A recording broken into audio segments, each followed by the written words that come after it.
myself out there, and I'm like, hope everybody else does the same thing. Ujima, we just mentioned.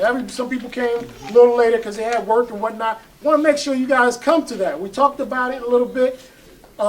Cooperative economics. Where is that going to be at? Jacksonville. What time? 6 o'clock. 6:30. It starts at 6:30 as we put on here, but you can be there at 6 o'clock. You know why? Because that's a black business.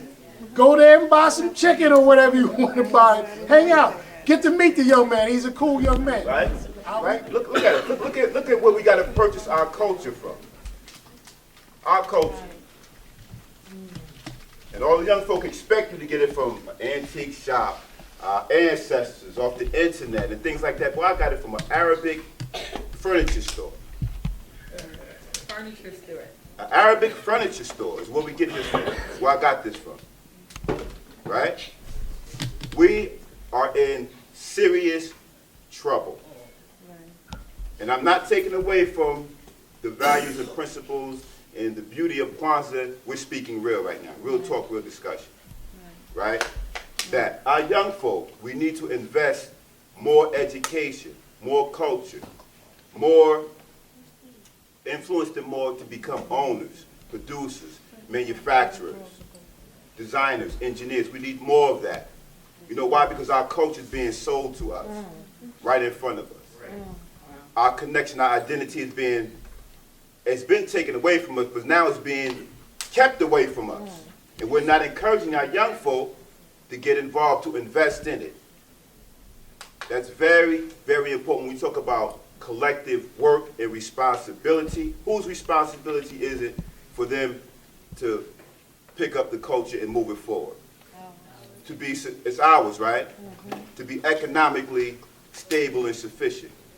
8,944 stores in the city of Patterson, and less than 20 of them are black owned.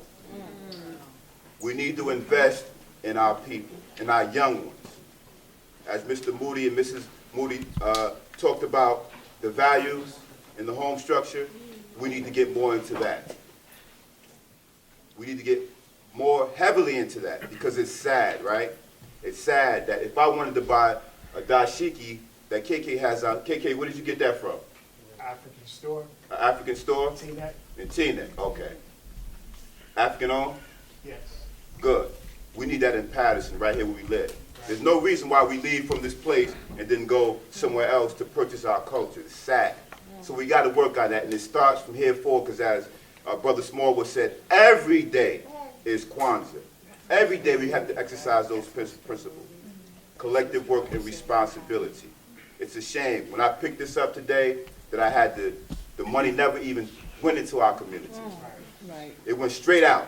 And this is our culture that other people are selling to us.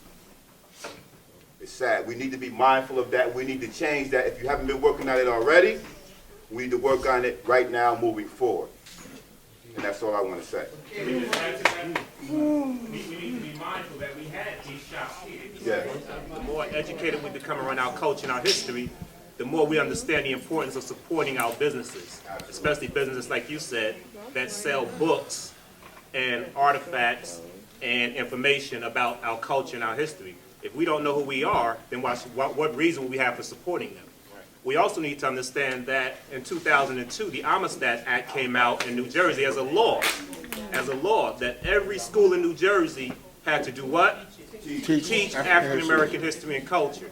That has not happened, so once again, Jumpstart, Buds, all the other programs have a responsibility and a duty to not wait for a law to go into effect, but to do it ourselves. So a lot of us have no problem going other places to get what we need, to educate us about us, and it's important, like Jamie said, to make sure that we do that with the young men and women we work with, that we take them wherever we need to take them, to expose them to whatever's out there.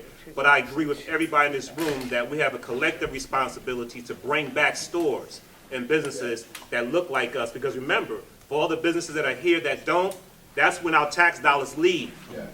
And we never see that money again, and we can't put it where it needs to be, which is to open up doors for the types of programs and businesses that we have.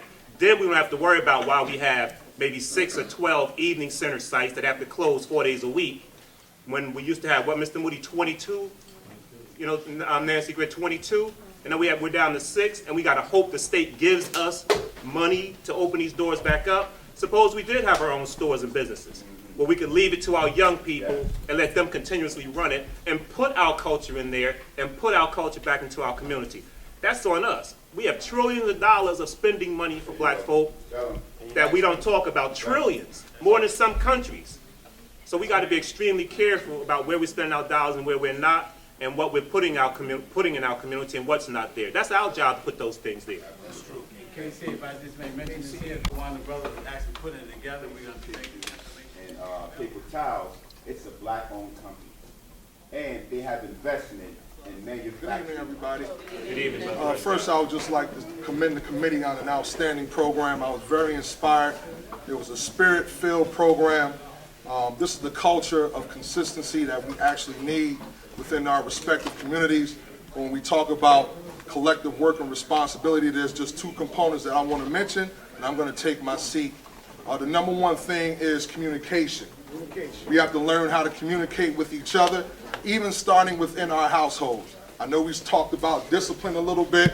My parents didn't have no problem using the rod, let alone sparing the rod. However, that wasn't the only strategy that they used, because in order to correct, you must connect. And they had to build that relationship with me and the respect and honor that I have for a mother and a father. It also had to carry out within our respective communities.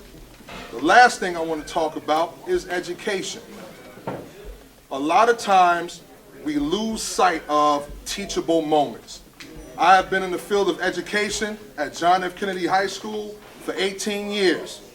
40 minutes in the classroom is not enough for educational purposes. Education is a lifestyle.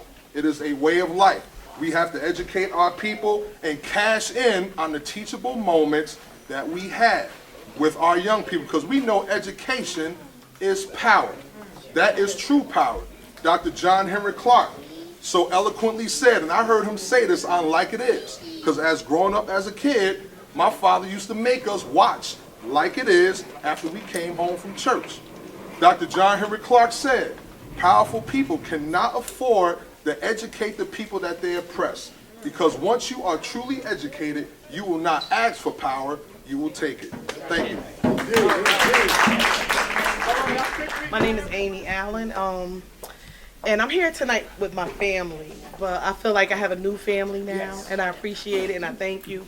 I'm also a representative of Alpha Kappa Alpha Sorority. I'm the new president, so I take office January 1st in State County. And wherever and whenever you see that we can help, just reach out, and I'll see what we can do. I can't make any promises because we have a delegation and a voting process, but I would love to see us partner collective work. We are gonna partner. We will partner and do. That's the promise.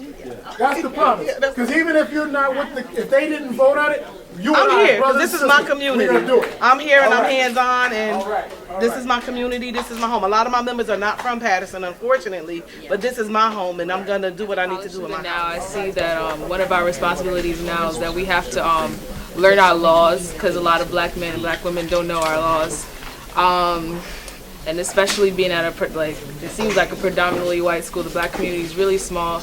It seems like most of the students are afraid and don't have the courage to do what our founding fathers did and fought for what they really want, like becoming activists. Many of them are social media activists but never do anything about They it. post up on Facebook. So, that's about it. That's our responsibility, to go out and have courage and be willing to get locked up, because most of the time college students, we have a privilege, because we had many a protests and the police just look at us because they can't do but so much because we are college students. So since we have that privilege to be able to do stuff like that, why not bring a bigger crowd and not be afraid to go against the grain and fight for what we want? So our responsibility is to learn the laws and to fight for what we want. Learn the laws. Fight for what you want. Absolutely right. Do it, and nothing never happened, and then the year later we complain about it again, and we just keep complaining, and we just need to take action and actually really do something. Give this brother a hand.